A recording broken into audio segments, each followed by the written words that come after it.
Postdata. En el libro El guión, Story, sustancia, estructura, estilo y principios de la escritura de guiones, Robert McKee define el storytelling como: una historia es una serie de eventos encadenados por causa y efecto, que ocurren en el tiempo y espacio.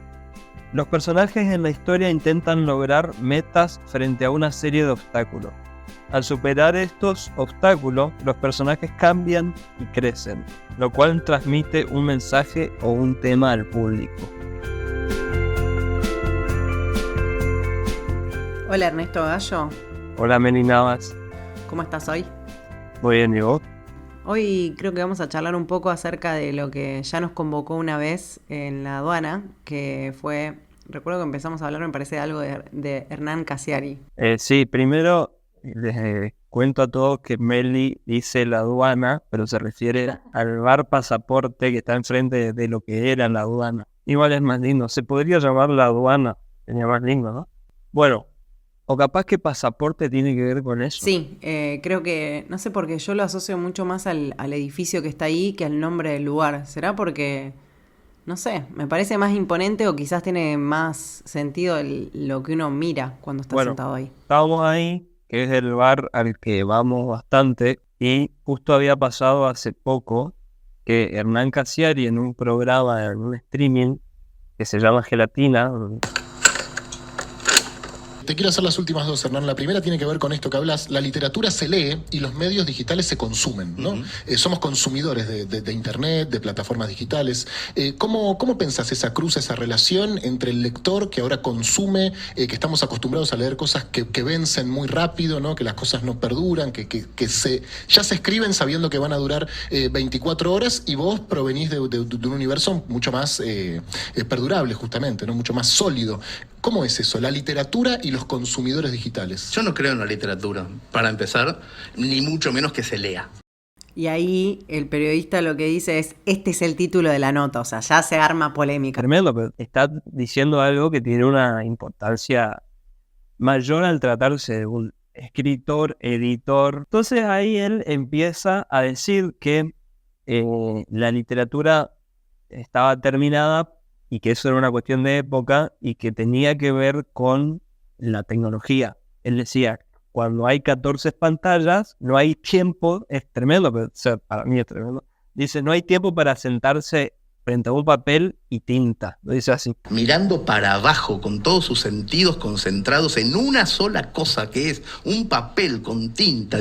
Hoy lo volví a escuchar a esto y caí en la cuenta de que él habla de los niños y la lectura para salir de lo que había dicho, ¿entendés? Porque después la otra periodista, que no recuerdo el nombre, Ivana Sertman, algo así se llama. También hay una mini rebelión en decir, loco, tengo que los platos, que contestar 8 tweets, ver que hablan de no sé qué, leer 60 notas que caducan mañana, y yo voy a agarrar este libro y esta hora voy a estar en esas páginas, que es solo una tinta en una página, metido en eso, imaginándome un mundo. Para mí tiene una parte de rebelión contra esto que Pero yo no hablaba ahora. de vos ni de nosotros, claro, de un chico de 6 años. se va para un lado que para mí fue una salida que tuvo porque había dicho una cosa bastante polémica, que sentaba una posición de él frente a lo que hace, básicamente eso. Entonces, porque él, con respecto a los niños, dice que hay toda una movida para que los niños lean, lo cual, eso es así,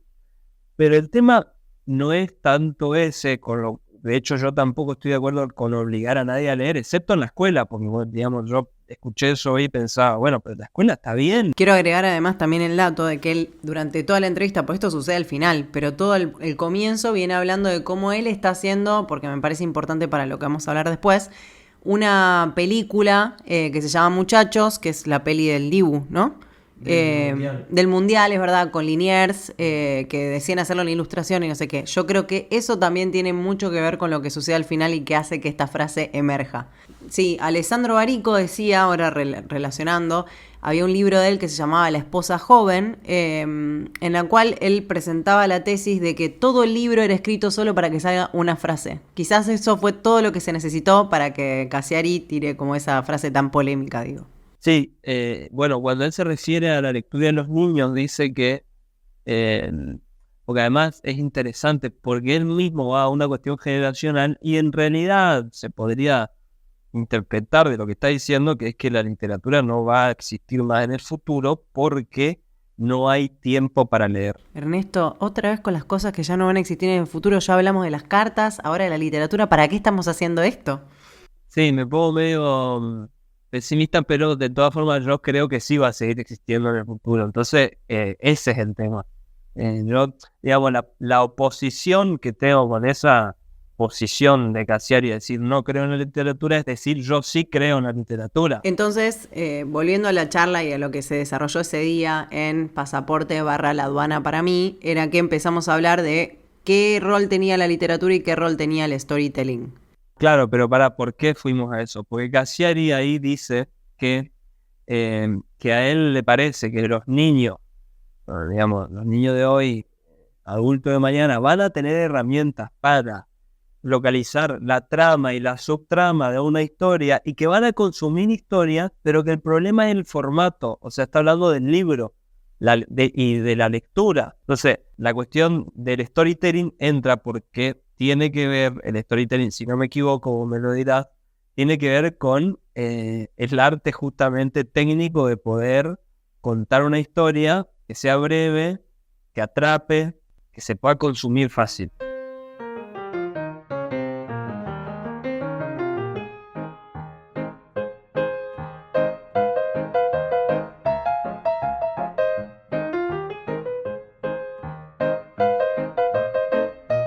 Bueno, storytelling, qué lindo tema.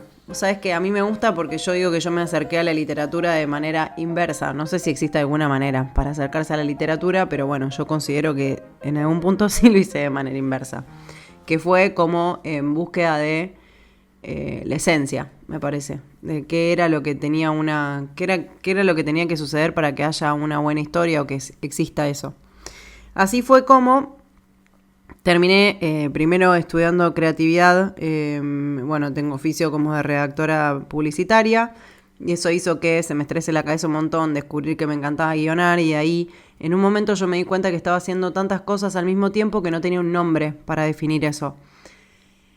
Cuando me doy cuenta de eso, encuentro en internet un curso que se llamaba Storytelling y la forma en la que lo definían ahí en una oración era: podés escribir desde un libro hasta un blog, una película, poesía, lo que se te ocurra. Y ahí sucede algo muy interesante que aplico para una beca en la Escuela Holden. Escuela Holden es la escuela de Barico, está en Torino. Bueno, me dan la beca, me voy para allá, fue toda una locura, la verdad, eso. Y ahí es como llego a conocer ciertas herramientas que pienso que, por eso como se desarrolló también como una polémica que estuvo buena, digamos, con Ernesto. Yo muchas veces le llevo la contra solamente para entretenerme. Y en ese momento es como que él estaba recasado con la literatura y yo quería hacerle la contra, entonces le empecé a decir que no, que el storytelling también podía ser parte de la literatura y se iba poniendo cada vez más rojo como un tomate de la bronca que tenía. Entonces cuando llego al lugar me doy cuenta que básicamente lo que ellos estaban enseñando era el arte de contar buenas historias. Y en ese arte de contar buenas historias te enseñaban no solo de distintas disciplinas, es decir, teníamos clases de teatro, teníamos clases de escritura, de poesía, muchas cosas diferentes, pero también veíamos mucho de la estructura. Bien, yo estoy condicionado en mi forma del análisis sobre este tema por el libro La crisis de la narración de Byung-Chul Han, que es un libro sobre todo que es una lectura, digamos, ese libro es una lectura de un libro de Benjamin, de un ensayo de Benjamin que se llama El narrador, donde el tema es la narración. La narración es un concepto preliterario, o sea, no es un concepto propio del discurso de la literatura, sino que tiene que ver con un modo, dicen, de comunicar tanto Byung-Chul Han como Benjamin, pero para mí más que comunicar tiene que ver con un modo de hablar. Y básicamente se trata de el contar una historia a otro o a otro. Tiene que ver, digamos, y uno lo piensa en un sentido temporal, se imagina tiempos incluso donde no existía todavía la grafía, tiene que ver con la narración oral, digamos, estamos hablando de hablar a viva voz. Y hay una relación entre la experiencia, que es la experiencia vivida por el narrador, o la experiencia contada por otro que el narrador toma y la cuenta. Entonces, ¿qué dice Byung-Chul Han en La crisis de la narración? Él dice que la narración es algo que está llegando a una crisis enorme, digamos, por no decir a su fin, que de hecho esto ya lo estaba diciendo Benjamin en el año 1936. O sea, ahí él ya estaba, Benjamin, vaticinando el fin de la narración. Uno de los contrapuntos que encuentra Benjamin al arte de narrar es la información, que tiene que ver porque hay una relación entre qué sucede con la narración en el capitalismo. La información, o sea, los medios de comunicación cambian con el capitalismo y empieza a producirse, se pasa de la noticia a la información. La información, lo que sucede con la información es que es un texto donde lo que importa es algo que sea palpable, plausible, dice Benjamin. Entonces, por ejemplo, dice que un tipo que tenía un diario, dice, es más importante o le interesa más a la gente una noticia, una información sobre un incendio que ocurre en un barrio, creo que era de París, no sé de dónde, pero pongámosle de Rosario, en un barrio de Rosario, para un rosarino que está leyendo el diario, que una revolución en Madrid. Entonces, como lo que está cerca, ¿no? Y lo que dice con respecto al tiempo es que lo que sucede con la información es que se van sucediendo una u otra, entonces una información deja de existir al momento de que viene la otra. Algo que es muy palpable en nuestra época, eso sobre todo con las noticias digitales, las redes sociales. Entonces Byung-Chul Han dice que una de las formas, esto Benjamin no lo dice, pero Byung-Chul Han sí, que una de las formas de el capitalismo meterse en la narración es con el storytelling, que es el arte de contar historias para vender. O sea, hay un punto de contradicción entre la narración y el storytelling, que es cómo vender una historia. El storytelling es verdad que puede ser una herramienta de marketing muy potente. De hecho, como les decía, yo vengo del palo de la publicidad y de a poco me fui aproximando más y más a la literatura, que creo que es lo que más me convence, pero que es también más grande que eso. Ahí fue donde se dio por ahí como la charla que estuvo buena, me parece, con Ernesto, de empezar a hablar y decir, espera, pero la literatura también puede tener mucho del storytelling. Y yo lo digo en este sentido, que es, en el oficio de escribir, uno va aprendiendo diferentes herramientas. Una definición posible del storytelling, según yo, digamos, nomás es una opinión personal, o en cuanto a mi experiencia, que obviamente es una experiencia muy pequeñita, podría ser utilizar herramientas, como yo decía antes, me enseñaron a contar historias en diferentes medios, valiéndome de recursos, herramientas, estructuras, me enseñaron a tratar de controlar eso, o de poder aproximarme a un control, porque todavía no lo logro. Entonces digo, bueno, si podemos hacer eso, ahí en algún punto estamos torciendo la historia para que cuente lo que nosotros queremos contar, los escritores. No con el fin de venderla, pero sí con el fin de que se pueda, o sea, que uno pueda tener ese tan famoso control que uno busca en la escritura, que sea casi como transparente, invisible, ¿viste? No sé si termino como dejar en claro la idea. Lo que pasa es que a mí me pasa con este tema que al traer el concepto de la narración a la literatura, se abren un montón de problemas. Por eso no es algo que yo lo tenga completamente cerrado. Tengo más preguntas con respecto a eso. Porque, por ejemplo, Benjamin dice que el auge de la novela da cuenta del fin de la narración. Entonces ahí es como, hay una contradicción. No una contradicción. Benjamin fundamenta eso y es complejo. Pensándolo más del lado del oficio, considero que el principio, volviendo a esto de Cassiari y del storytelling como el arte de contar una historia para que se venda y que se dé, digamos... Pausa, pará. Igual eso sería en función de esto que vos compartís, las referencias que trajiste de Byung-Chul Han, ¿cómo se llama? Nunca me sale bien decir el nombre de eso. Bueno, podemos decir el coreano, es como ir al chino e ir al coreano.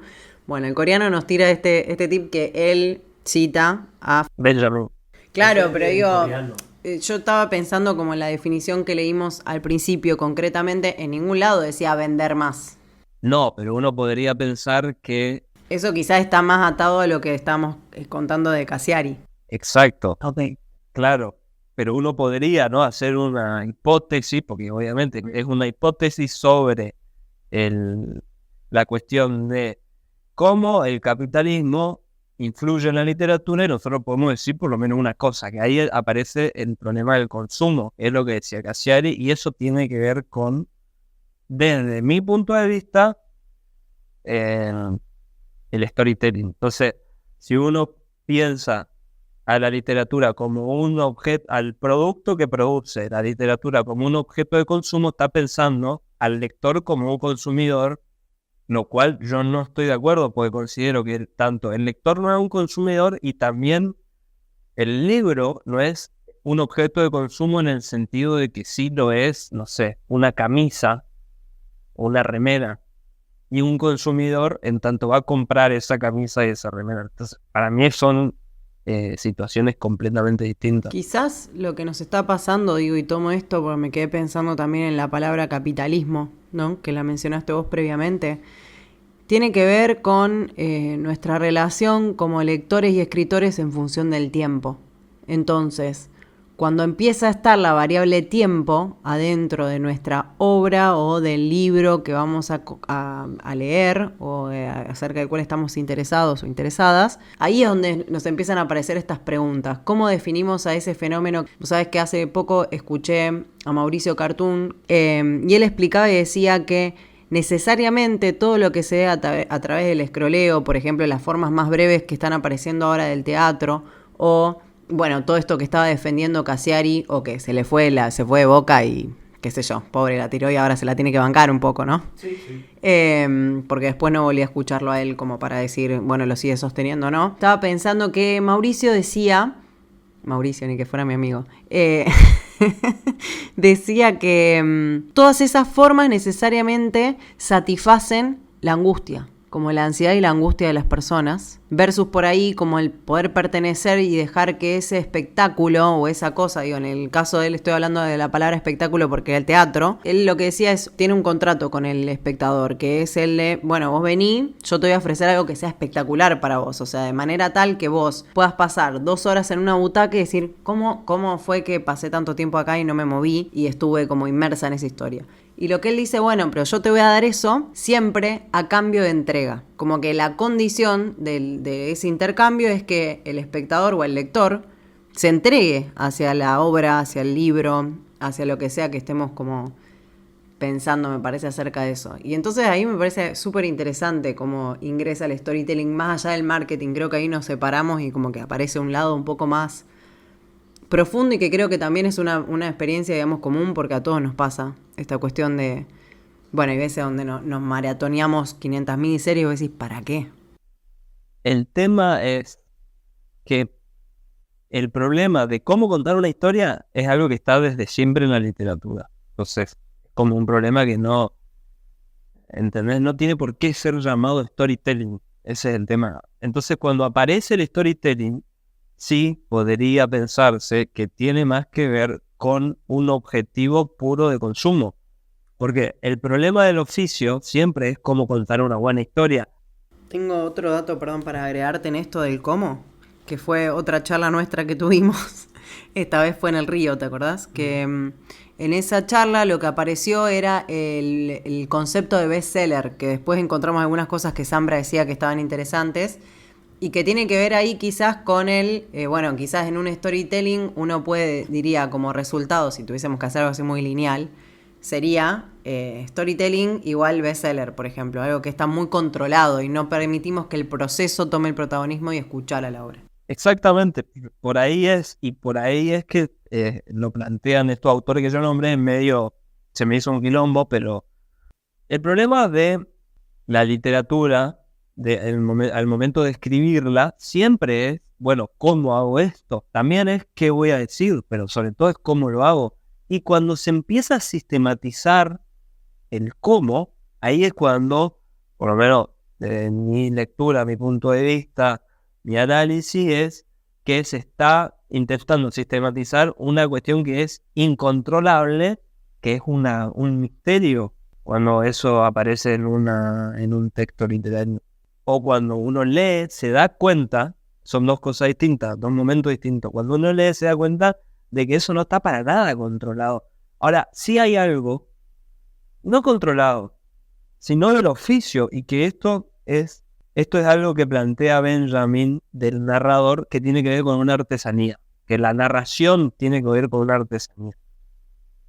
Entonces, y eso tiene que ver con el oficio de un artesano, por ejemplo, un alfarero. Entonces, Benjamin dice, tiene que ver con está la implicación del que narra y la implicación del que escucha, porque además es otra cosa.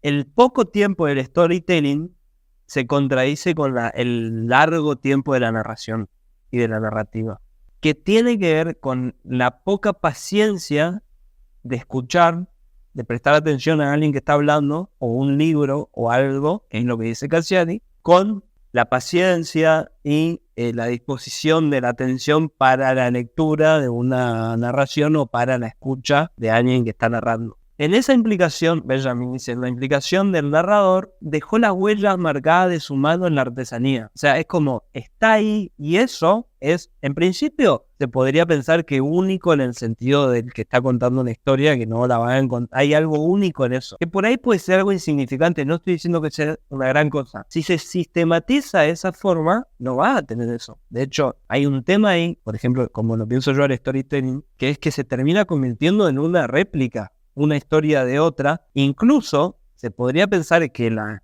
inteligencia artificial puede contar historias al estilo del storytelling. Como que de alguna forma, al intentar sistematizar la estructura narrativa de una historia por la emoción que genera, porque eso es otra cosa, lo que se estudia es la emoción que genera en el consumidor la historia que se cuenta. Si se intenta sistematizar eso, se está borrando el misterio que ocurre en la creación literaria, que es más como una artesanía que como una máquina. Me encanta que haya aparecido la palabra misterio. Creo que después tiene que haber un capítulo de esto, si se puede, un debate acerca de eso, de qué es. Me parece que está buenísimo, y es verdad que ahí encontraste algo que sucede. Yo había puesto también, voy tomando como algunas notas mientras Ernesto va hablando, y pensaba lo genuino, ¿no? Porque quizás la primera vez que apareció eso, las primeras veces que se encontró esa estructura, por ejemplo, que se estaría como intentando aplicar en la narración, el cómo, digamos, ese cómo, que puede ser una cajita, imaginémoslo como una caja. Esa caja ya se replica tantas veces que rápidamente pierde el sentido. Entonces, volvemos a encontrarnos siempre como en el mismo dilema de cuál será la nueva caja, y así sucesivamente, en lugar de poner el foco en lo que verdaderamente deberíamos estar haciendo, que sería como canalizar ese misterio y poder encontrar cómo es nuestra relación, digo, del lector y del escritor, porque leer y escribir son dos partes como de la misma cosa, con el misterio, eso, como tu relación con el misterio. Pero pensaba, ok, me encanta esta cuestión como de, está el tiempo, vos me decías, el tiempo del storytelling, que lo asociamos como un tiempo corto versus el tiempo largo de la narración. Pero yo digo, bueno, pero hoy en día nosotros vivimos en un mundo donde estamos atravesados por formas cada vez más breves de tiempo. ¿Cómo hacemos? En algún momento eso te llega, o sea, por más de que vos digas, no, voy a ser un revolucionario y me voy a sentar a escribir el libro más largo de la historia y voy a tomarme el más tiempo del mundo en la narración. Bueno, ¿cómo haces para encontrar un medio en todo eso? O, llevándolo a nuestro oficio, ¿qué te pasa a vos con eso? ¿Cómo haces? ¿Cuáles son tus artilugios para no convertirte en un storyteller y convertirte más en un narrador? Bueno, es una pregunta excelente. Por supuesto, lo mismo que dije antes de la carta, esto suena a una especie de nostalgia y de romanticismo del pasado. Tiene algo de eso, no lo voy a negar, pero evidentemente yo también, como sujeto de mi época, de nuestra época, estoy atravesado por eso, porque es una de las formas de vivir en el capitalismo actual. Básicamente es eso, que tiene que ver con dos condiciones necesarias para la existencia, que es tiempo y dinero, porque digamos el tiempo y el dinero, es decir, el tiempo y el trabajo para ganar ese dinero, cada vez es mayor, se necesita más tiempo y cada vez ganamos menos, bueno, además la condición política, económica actual de nuestro país. ¿Cómo creo yo? No tiene que ver con ni ser ni hacer una revolución, pero sí tener en claro algunas cuestiones que hacen a el lugar de escritor, el lugar de lector. En principio, hay una cuestión con la aceleración del tiempo, que es lo que hace que consideremos cada vez más que tenemos menos tiempo. ¿Cómo ir en contra de eso? No sé si se puede ir en contra. Ahora, sí se puede tener un poco de paciencia a la hora de leer y a la hora de escribir. Y no solo a la hora de escribir una historia, sino paciencia de lo que pasa con esa historia. Porque también ahí entra el tema de la publicación. Hay como una especie de prisa enorme por publicar lo que uno escribe. ¿Y por qué piensas que es eso? La verdad que es algo que me pregunto mucho y una de las respuestas a la que llego ahora tiene que ver con el narcisismo. Con la exposición del nombre, solo para decir, bueno, mira, yo publiqué tal cosa. Puede ser. Y tengo un consejo para mí, también otro. Últimamente yo descubrí que para mí Mauricio Cartún es un gran maestro, digo, más allá de todo lo que él hizo, explica las cosas de una manera muy simple. Y una de las cosas que él decía es que una gran cura para esta cuestión de, che, no te vuelvas un storyteller, volvete más un narrador, era... Quiero que me quieran mañana. Ya no seas boluda. A lo mejor te quieren dentro de un año. O sea, sí, directamente lo decía. No quieras que te quieran hoy. El mundo tiene lugar para todas las historias. El mundo tiene lugar para todas las personas que hacen algo con pasión, porque es eso lo que convoca y lo que hace que las personas, para mí, quieran leerlo o que lo quieran escribir, ¿no? Entonces, si viene una cuestión como del aplauso, está bien, lo vamos a admitir, o sea, somos todos humanos y nos pasa, y sobre todo los escritores, o sea, todos soñamos con publicar y con hacer cosas que sean copadas y poder contar muchas historias. Pero también ahí está bueno, porque es algo para mí que también esto del narcisismo trae en la escritura y la colaboración, ¿viste? Como de poder también tolerar que el amigo escritor, el amigo narrador, la amiga poeta, el poeta, puedan tener su momento de poder contar sus historias y que nosotros podamos escucharlos, porque se requiere mucha escucha también para mí, para no convertirte en un storyteller. Sí, tal cual. Es eso, es una posición política. Por eso esta es la cuestión. Yo soy medio pesimista, por supuesto, pero sí creo en la política. Y creo que esto tiene que ver con la política de la literatura en el sentido ese. ¿Qué es la política en una definición? Una definición es la relación a los otros, el lazo social, sí lo veo yo. Entonces, claramente que la cuestión de el nombre de un escritor y la publicación en relación al nombre tiene que ver con la relación a los otros, por supuesto. Ahora, no se trata de ir en contra del sistema en el sentido de decir yo no hago storytelling y qué sé yo, porque estoy atravesado por esa lógica, que es la lógica del mercado, y todos estamos atravesados por esa lógica. Entonces, me parece que ahí lo importante es pensar más, por ejemplo, ¿por qué leemos tanto? Hay una cuestión ahí que tiene que ver con el placer de la lectura. 2 coordenadas de la lectura. Perdón, yo ahí pensé que ibas a decir por qué leemos tanto de como esta cosa de te quiero contar que leí todos estos autores o a ver qué están publicando las editoriales y tratar también eso como un consumo en sí mismo. Esa pose, por supuesto, está como de dar cuenta de que leemos, pero digo después más en la práctica solitaria de la lectura, esto a contraposición de lo que decía Cassiari, de que no tenemos tiempo para leer, me parece que es importante pensar qué pasa en la lectura, y por lo menos lo que me pasa a mí, y que lo he hablado con amigos, escritores, lectores, incluso con vos, que es la cuestión del placer de la lectura, y otra coordenada más, placer y evasión, que ahí traigo cuenta un ensayo de César Aira, que se llama Evasión, el libro se llama Evasión y otro ensayo, que da cuenta de esto, tiene que ver con la construcción de la historia que a contrapelo del storytelling, acá Aira está hablando de una novela de Stevenson que se llama Flecha Negra, que dicho sea de paso la estoy leyendo ahora y es una locura lo que hizo Stevenson ahí. Hace mucho no me enviciaba tanto con un libro, que Aira dice que lo que hace el escritor, el narrador, es construir una realidad distinta que permita la experiencia sensorial del lector. Entonces yo creo que tiene más que ver con eso el oficio de la literatura que con el arte de aprender a contar una historia que le provoque algo a otro en poco tiempo. Bueno, me encanta eso, lo último que dijiste, qué lindo.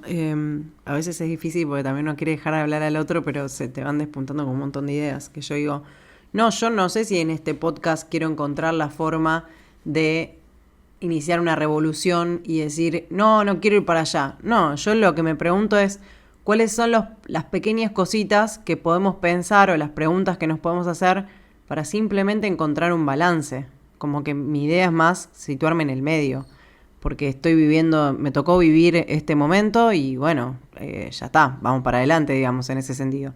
Y por eso también como pensar lo de los libros, también pensaba como en cuando empezamos a hablar, una de las cosas por las cuales yo, cuando estaba haciendo el curso de storytelling, no completé el segundo año, y fue, que esto yo no te lo conté a vos, fue porque me di cuenta que lo más importante de todo esto era acercarse puramente a la escritura. Entonces ahí dije, yo estoy en el lugar equivocado. Tengo que volver a Buenos Aires, en ese momento yo estaba viviendo ahí, y ahí empecé a hacer taller con Selva Almada, que fue una re linda experiencia, pero entendí que se trata de las cosas chiquitas, se trata de qué es lo que nos produce una pequeña alegría, se trata de escribir más que de publicar, se trata de leer más que cualquier otra cosa, creo, y como ir a hacer base ahí. Si no disfrutás como eso, ¿a qué no le vas a hacer nunca lugar? Y ahí en ese caso vamos a caer otra vez en la insatisfacción que decíamos al principio, vamos a querer llenar un montón de cosas que hacen como si estuviésemos haciendo algo. Por ejemplo, el maratonear series está comprobado que produce eso en la cabeza de una persona. Uno siente que está haciendo cosas cuando vive la vida a través de un personaje. A mí eso me parece como espeluznante, es la palabra. Sí, pero me parece ahí que son como dos niveles de discusión que tiene este tema. Por eso se mezcló y seguramente no se entendió bien lo que yo dije al principio. Vos tenés un nivel que habla más de lo que es la narración en una época, pero la narración como concepto no literario, o sea, de la narración oral, y después tener un problema de lo que es la narración en relación a la literatura. Entonces, como que lo que pasa hoy con un espectador de serie y con un consumidor de storytelling es que no tiene experiencia y necesita de eso para olvidarse de su existencia completamente vacía, sin experiencia, por un minuto. Entonces sí, es terrible eso. Pero lo que es terrible es que no es por un minuto aparte. Bueno. No, pero digo, es importante también decir eso, ¿no? Porque después cuando uno cae y dice, no voy a leer tal libro, no, ¿cómo haces para tener tanto tiempo para leer? Y me fijo en qué estoy gastando el tiempo primero, como en qué estoy poniendo el tiempo, ¿no? Totalmente. Está buenísimo, ¿no? La verdad que no me lo había dicho, es cuando te volviste de Italia. Y tampoco sabía que había hecho taller con Selva Almada, que es una gran escritora. Yo igual no estoy en el medio, estoy en contra del storytelling, una posición política. Por supuesto que no es mi diferencia con Cassieri o con quien sea, no es personal, es una toma de posición política.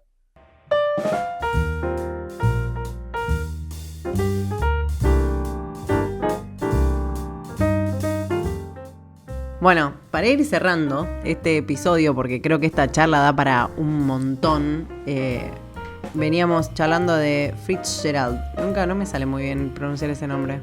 A ver, ¿cómo lo decís vos? Fitzgerald. Bien. Igual en inglés es... No importa, pero siempre, viste que a veces está bueno como escuchar cómo las distintas personas lo dicen. Bueno, creemos que es de él, pero después charlando también nos dimos cuenta que muchas personas lo dijeron. Que es algo así como una persona sabia es capaz de vivir con dos conceptos o dos ideas que en principio parecen contradictorias al mismo tiempo. Entonces, yo lo que te quería proponer, no sé si cerrás, ya entendí que estás en contra, pero digo, a ver, una de esas te convenzo.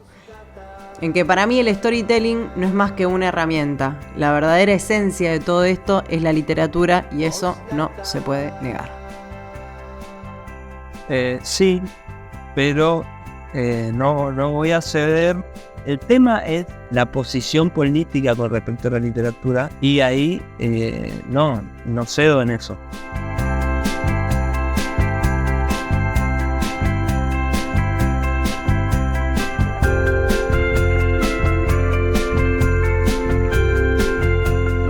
Llegamos a la sección final, la que más nos gusta y nos encanta, que es el momento de poner las postdatas. Así que voy a hacer un silencio para que vos puedas escribir con tu audio tu postdata. Mi carta termina así. Ya terminó. Pongo mi nombre, Ernesto. Silencio. P.D.2. Por favor, no pierdas la paciencia y el misterio en el arte de contar historias. Me da mucha bronca tu postdata. La escribió mientras que estábamos prendiendo los audios y todo, la escribió. Eso es una regla que no se podía romper, se hacía en vivo. Bueno, mi postdata también iba a ser con la palabra misterio.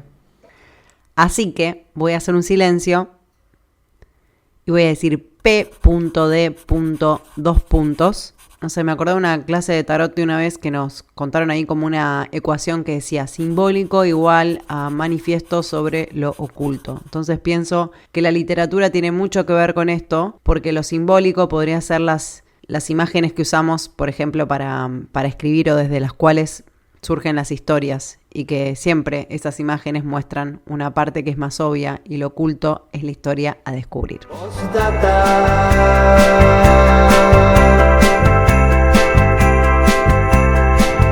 Postdata.